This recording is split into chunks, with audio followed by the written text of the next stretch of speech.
ആളുകളല്ലേ മൊയ്തു. നമ്മൾ അവരുടെ വീട്ടിൽ ഒരു കല്യാണാലോചന ആയിട്ട് ചെന്നാലെന്താ പിടിച്ച് കുത്തനെയാണ് മീൻകാളിയോ? ഇയാളൊന്നും മുണ്ടാതെ കുത്തിരിക്കും മാഷേ. അല്ല നോക്കി, ഇപ്പോഴത്തെ കാലത്തെ ഇതൊന്നും നോക്കിയിട്ട് കാര്യമില്ല. ചെറുപ്പക്കാരുടെ ഇഷ്ടം എന്താണെന്ന് നോക്കുക. അത് നല്ല കാര്യമാണെന്ന് തോന്നിയ ഓരോ ഇഷ്ടത്തിന് അവിടെ വിടുക. എന്തേ എന്റെ അഭിപ്രായത്തില് ആ നായരുട്ടി മുന്തിയോന ഓനെപ്പോലത്തെ ഒരു ചെറുപ്പക്കാരനെ ഇപ്പോഴത്തെ കാലത്ത് ഈ ദുനിയാവ് കാണൂല. എനിക്ക് എന്റേതായ ചില ആദർശങ്ങളുണ്ട്. എന്നാ പിന്നെ അത് സ്ഥലം കൂടി ചുരുട്ടി മടക്കി തലവേണ്ട അത് കുത്തി നടത്തുന്നുണ്ട്. കിടന്ന് ഉറങ്ങിക്കോളി ചെല്ലി. അല്ല മറ്റ് നോക്കി, പെണ്ണും ചെറുക്കനും കൂടി വല്ല ഇക്കുമത്തും കാണിച്ചാല് നിങ്ങൾ പിന്നെ ബഹളം വെച്ചിട്ടൊന്നും കാര്യം ഉണ്ടാവൂല.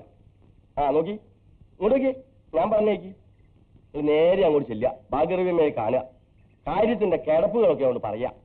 എന്തേ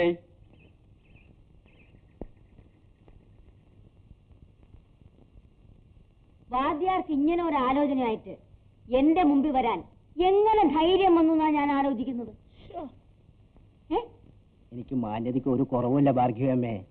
നിങ്ങൾക്കറിയാമോ, ഇവിടുത്തെ ഇപ്പോഴത്തെ കലക്ടർ എന്റെ ശിഷ്യനാണ്. മെഡിക്കൽ കോളേജിലെ ഹൃദ്രോഗ വിദഗ്ധൻ ഡോക്ടർ കുര്യൻ എന്റെ ശിഷ്യനാണ്. അദ്ദേഹം എന്റെ ആരോഗ്യത്തെക്കുറിച്ച് അറിയാൻ മാസത്തിലൊരു കത്തയക്കും. രാജിവെച്ച ആഭ്യന്തരമന്ത്രിയുടെ ശിഷ്യനാണ്. അപ്പോ കേടി കുഞ്ഞവറാനും പോക്കറ്റടിക്കാരൻ കുട്ടനും മാഷ ശിഷ്യന്മാരല്ലേ? ആ കൂട്ടത്തിൽ നിന്റെ പേരും പറയാത്തതെന്താ? ഞാൻ പോയിട്ട് വരട്ടെ. സൂക്ഷിച്ചു പോണം.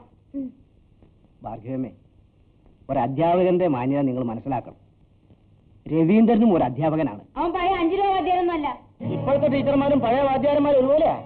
ഇപ്പോഴത്തെ ടീച്ചർമാർ പലരും സ്വർണ്ണാച്ചല്ലേ കഴുത്തി കെട്ടുന്നത്, അല്ല കൈ കെട്ടുന്നത്. വാദ്യാര് കൊണ്ട് നേരെ നടന്ന് സമയം കുറിച്ചല്ലേ സ്കൂളിൽ പോയിക്കൊണ്ടിരുന്നത്.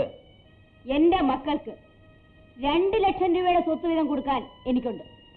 ഈ നാട്ടിലെ ഏറ്റവും പണക്കാരൻ കോൺട്രാക്ടർ PKPയുടെ സിസ്റ്ററാണ് ഞാൻ. എന്റെ മോനെ കൊണ്ട് ഒരു ദരിദ്രവാസി വാദ്യാര മോനെ കല്യാണം കഴിപ്പിക്കാൻ ഞാൻ സമ്മതിക്കില്ല. ഭാർഗവമ്മേ, കല്യാണം ആലോചിക്കാൻ വന്നിരിക്കുന്നു. എനിക്കൊരു ജോലിയുണ്ട്.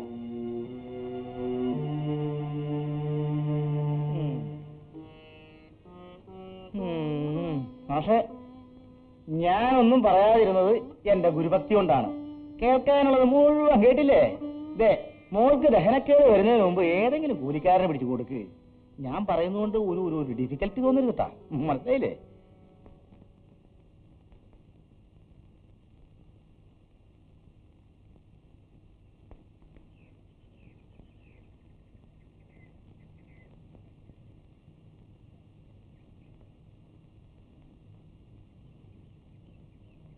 മോൾ ഒരു ഗ്ലാസ് വെള്ളം കൊണ്ടുവരും.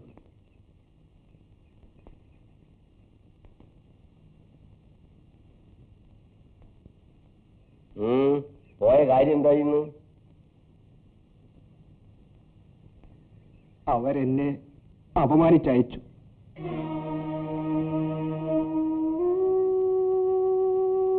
പത്ത് പിള്ളേരെ അക്ഷരം പറഞ്ഞു കൊടുത്തവനാ ഞാനെന്നെങ്കിലും ആ സ്ത്രീ കണക്കാക്കിയില്ല.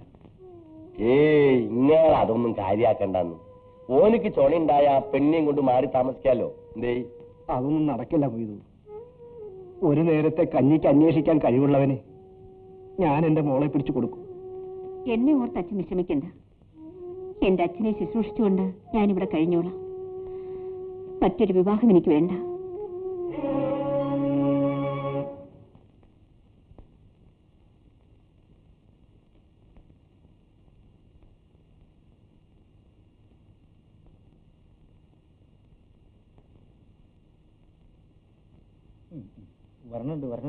വരണുണ്ട്.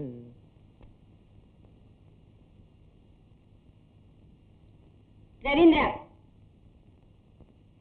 എന്താ അമ്മേ? നിന്റെ എത്രാമത്തെ വയസ്സിൽ നിന്റെ അച്ഛൻ മരിച്ചു എന്ന് നിനക്കറിയാമോ? 7ാമത്തെ വയസ്സിലാണെന്ന് അമ്മ പറയാറുണ്ടല്ലോ. നിന്നെ ഈ നിലയിൽ വളർത്തിയെടുക്കാൻ ഞാൻ എത്രമാത്രം കഷ്ടം സഹിച്ചിട്ടുണ്ടെന്ന് നിനക്കറിയാമോ? കുറേയേറെ സഹിച്ചു കാണും. അങ്ങനെ കഷ്ടപ്പെട്ട് വളർത്തിയ അമ്മയെ അനുസരിക്കേണ്ടത് മകന്റെ കടമയല്ലേ? എനിക്ക് മനസ്സിലായില്ല. എന്റെ അറിവോ സമ്മതമോ ഇല്ലാതെ നീ ഒരു പെണ്ണിനെ സ്നേഹിക്കുന്നുണ്ടോ? നീ എന്താ ഒന്നും മിണ്ടാത്ത? അമ്മ ചോദിച്ചതിന് മറുപടി പറയാൻ എനിക്ക് വിഷമമുണ്ട്. ഓ, ഞാൻ വിവരമില്ലാത്തവളായിരിക്കും. അതല്ലമ്മേ. അപ്പൊ പിന്നെ പറയണം. ഞാൻ ഒരു പെൺകുട്ടിയെ സ്നേഹിക്കുന്നു എന്നത് വാസ്തവമാണ്. ചാമുണ്ണി മാസ്റ്ററുടെ മകൾ വിമലയെ. അവളെ വിവാഹം കഴിക്കാൻ ആഗ്രഹമുണ്ട്. മതിയടാ, മതി. എന്റെ ഈശ്വരാ, ഞാൻ എന്തൊക്കെയായി കേൾക്കുന്നത്. അയ്യോ, എനിക്ക് ജീവിച്ചിരിക്കണ്ട. എന്റെ മക്കൾക്ക് ആർക്ക് തന്നെ വേണ്ട. അമ്മേ, അമ്മേ, അമ്മേ, എന്താ അമ്മേ? അമ്മേ, അമ്മേ, ചേട്ടനോട് ഇരിക്കും, ഞാൻ പോയി ഡോക്ടറെ. ആ ശരി. അമ്മേ, അമ്മേ. മോനെ, അമ്മ ഇനി എത്ര കാലം ജീവിച്ചിരിക്കുന്ന അറിഞ്ഞൂടാ. മനസ്സിന് വിഷമമുള്ള കാര്യങ്ങൾ ചിന്തിക്കാൻ പോലും പാടില്ലെന്നാ ഡോക്ടർ പറഞ്ഞിരിക്കുന്നത്. എന്റെ മോനെ, അമ്മയ്ക്ക് വിഷമമുള്ള കാര്യങ്ങളൊന്നും ചെയ്യരുത്. അതെങ്ങനെയാ? അമ്മയ്ക്ക് ഇഷ്ടമില്ലാത്തൊരു പെണ്ണിനെ മോൻ കല്യാണം കഴിക്കുമെന്ന് നിർബന്ധം പിടിച്ചാൽ മനസ്സ് വിഷമിക്കാണ്ടിരിക്കുവോ? അപ്പോട്ടാ മോനെ രവി, അമ്മയുടെ ഇഷ്ടത്തിനെതിരായി നീ ഒന്നും പ്രവർത്തിക്കില്ലെന്ന് എനിക്ക് വാക്കു തരണം. അല്ലെങ്കിൽ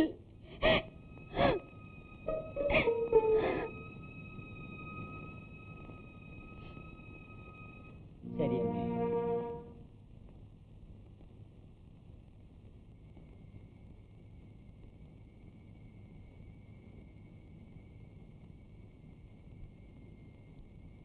മാസ്റ്റർ എന്നോട് ക്ഷമിക്കണം. തെറ്റെന്റേതാണ്. അമ്മയെ എതിർക്കാൻ ശക്തിയില്ലാത്ത ഞാൻ വിമലയെ സ്നേഹിച്ചുകൂടായിരുന്നു.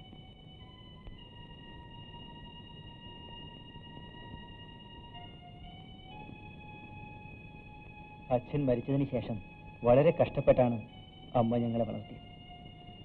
അമ്മയുടെ കുടുംബ സ്വത്ത് കൂടി ഇല്ലായിരുന്നുവെങ്കിൽ അന്ന് ഞങ്ങൾ പെരുവഴിയിലായിരുന്നു.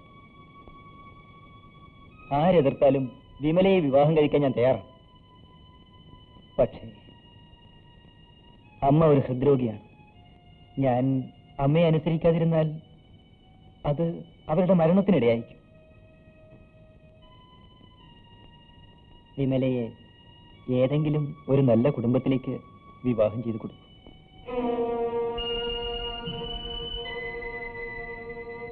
മാസ്റ്റർ എന്താ ഒന്നും മിണ്ടാത്തത്?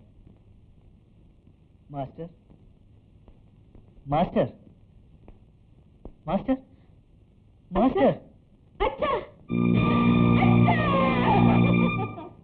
ആ രാവുണ്യവാദ്യാരെ ശോമടക്കിനെ നമ്മുടെ രവിക്കുഞ്ഞും പോയെന്ന് കേട്ടു. ചേട്ടനെ പഠിപ്പിച്ച സാറല്ലേ? ആ വാദ്യാരി ഇവിടെ വന്ന് കല്യാണാലോചിച്ചപ്പോഴേ ദൈവം വിചാരിച്ചതാ. ഇനി ഈ വിവരഘോഷം ഇവിടെ ഇട്ടേക്കണ്ട, അങ്ങ് വിളിച്ചേക്കാൻ വന്നു. മൂപ്പരൊരു കാര്യം തീരുമാനിച്ചാൽ ഒട്ടും താമസിക്കില്ല, ഒട്ടനെ നടപ്പാക്കും. ഓ, ആ കണ്ണിമാങ്ങ പറഞ്ഞ വെച്ചുപോളെ പെട്ടിയുടെ ഒരറ്റത്ത് വെച്ചിട്ടുണ്ട്. അയ്യോ, കണ്ണിമാങ്ങ പറഞ്ഞൊന്നും പെട്ടിക്കകത്ത് വെക്കല്ലേ. കഴിഞ്ഞ പ്രാവശ്യം തന്നെ മുളകാറ് കൊണ്ട് 2-3 ഷർട്ട് നാശമായത്. ഈ പ്രാവശ്യം ആ കുഴപ്പം പറ്റില്ല. ഞാൻ കണ്ണിമാഭരണി ഈ അണ്ടർവെയറിനകത്താക്കി പൊതിഞ്ഞാ വെച്ചിട്ടുള്ളത്. അഥവാ ഇനി മുളകാറ് വീണാലും ഉടുപ്പി പറ്റില്ല. ഇതൊന്നും ആവശ്യമില്ല എന്ന് പറഞ്ഞാൽ കേക്കില്ല. മോളെ, കാച്ചി എണ്ണ എവിടെ വെച്ചു? അതും പെട്ടിയിൽ തന്നെ വെച്ചിട്ടുണ്ടമ്മേ. ആ, ചോർന്നു പോകാൻ ഇടയുള്ള എല്ലാ സാധനങ്ങളും മുണ്ടുപെട്ടിക്കകത്ത് തന്നെയാ വെച്ചിട്ടുള്ളത്. എല്ലാത്തിനും ഒരു സൂക്ഷ്മത ഉണ്ടായിരിക്കണമല്ലോ. മോനെ, ഇത് രാസനാദി പൊടിയാണ്. ദിവസവും കുളിച്ചിട്ട് തല നല്ലവണ്ണം തോർത്തിട്ട് ഇത്തിരി രാസനാദി തിരുമണം. ശരി ശരി, ഒന്ന് വേഗം ആവട്ടെ, ട്രെയിന് സമയമായി. നാണി, ഇനി അവിടെ ഒന്നും ബാക്കിയില്ലല്ലോ. ആ, പെട്ടിയെടുത്തോട്ടെ.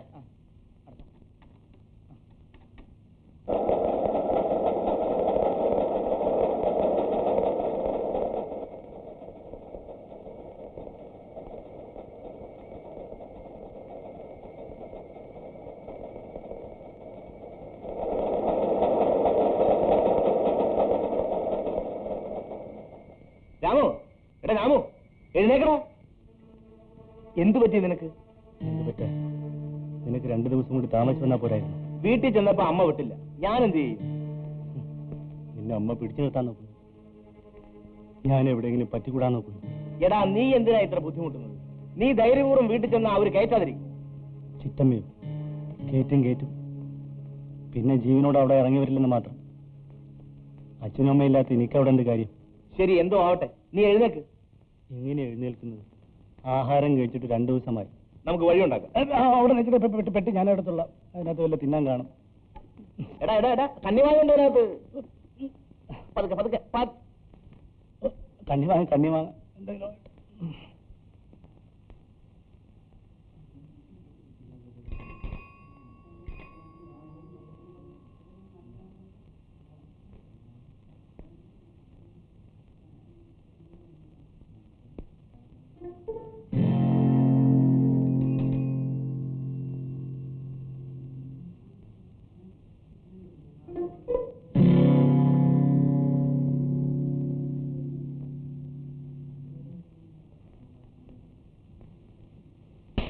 എന്താ ഇയാൾ മര്യാദകൾ കഴിച്ചിട്ടുണ്ട്. ഞാൻ എന്ത് ചെയ്തു എന്നാ പറയുന്നത്? അറിയില്ലല്ലേ? ഇയാൾ കുറെ നേരമായി എന്നെ തൊട്ട് വിളിക്കുന്നു. ഞാനോ? അനാവശ്യം പറയരുത്. നിങ്ങൾക്ക് അനാവശ്യം കാണിക്കാല്ലേ? നിങ്ങൾ തെറ്റിദ്ധരിച്ചതാണ്. നിങ്ങളെ തൊട്ട് വിളിച്ചത് ഇയാളല്ല, ഈ കുട്ടിയാണ്.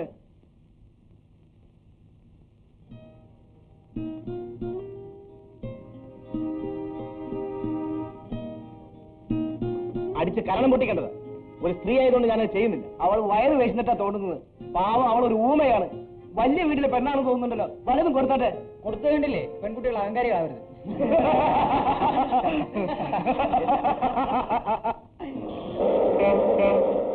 മാറി നിൽക്ക്. ഞാൻ തൊട്ട് നിങ്ങളെ പാതപ്പെടുത്തും പോണ്ട.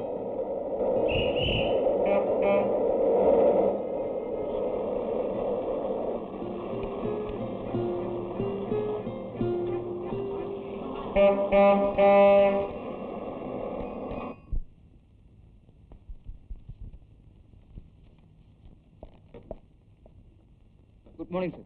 Good morning.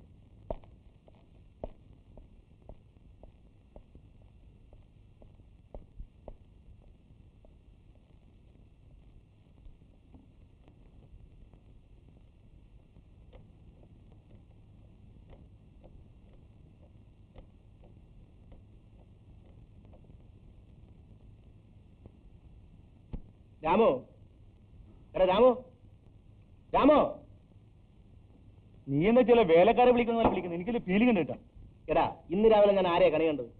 എന്താ നീ ചോദിച്ചതിന് സമാധാനം പറ. നീയല്ലേ രാവിലെ ചായയും കൊണ്ടുവന്ന് തന്നെ ഉണർത്തിയത്? ആ, സംഭവം എന്താണെന്ന് പറയാ. ഇഷ്ട ഒന്നും പറയണ്ട. ഇന്ന് ബസ് സ്റ്റോപ്പിൽ വെച്ചൊരു പെണ്ണിന്റെ കയ്യിൽ നിന്ന് തല്ലുണ്ട്. കോൾ അടിച്ചല്ലോ. എന്തിനാ? സംഗതി വെറും തെറ്റിദ്ധാരണയാ, പക്ഷെ കൊള്ളേണ്ടത് കൊണ്ടില്ലേ? അത് ശരി. അതാ സാറ് കണിയുടെ കാര്യം പറഞ്ഞല്ലേ? കണി കണ്ട സാറിന്റെ മുഖം തന്നെയാ. എന്റെ ഞാൻ ചായ കൊണ്ടുവരാൻ സ്വല്പം വൈകിപ്പോയി. ചായ കൊണ്ടുവരുമ്പോ സാറ് കണ്ണാടി നോക്കി പല്ലിയേക്കായിരുന്നു. ഓർമ്മയുണ്ടോ? പോടാ, അവന്റെ ഒരു കണ്ടുപിടുത്തം. അതിരിക്കട്ടെ, സംഭവം എങ്ങനെ? സംഭവം ഇങ്ങനെ.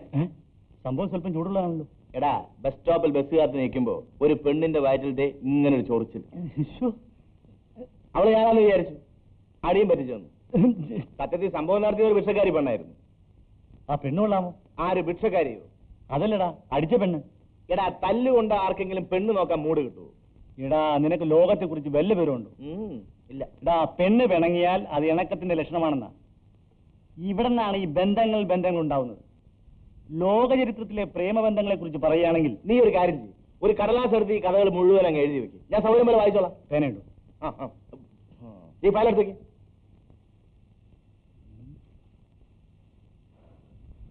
Bus stop.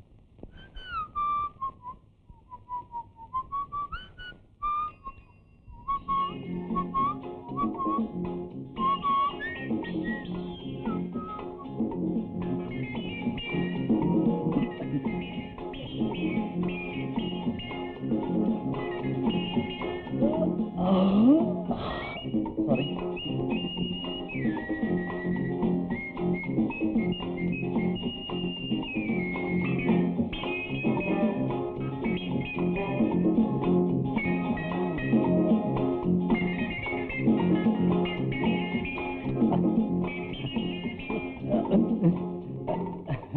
വെറുതെ എടുക്കാൻ പാടില്ല. കുറെ നേരമായി ഞാൻ ശ്രദ്ധിക്കുന്നു. എന്ത് സംഭവിച്ചു? ഓരോ പൂവാലന്മാരും കൂടെ ഇറങ്ങിക്കോളും. കണ്ടില്ലേ? പെൺകുട്ടികളെ റോഡിൽ നിൽക്കാൻ സമ്മതിക്കില്ല.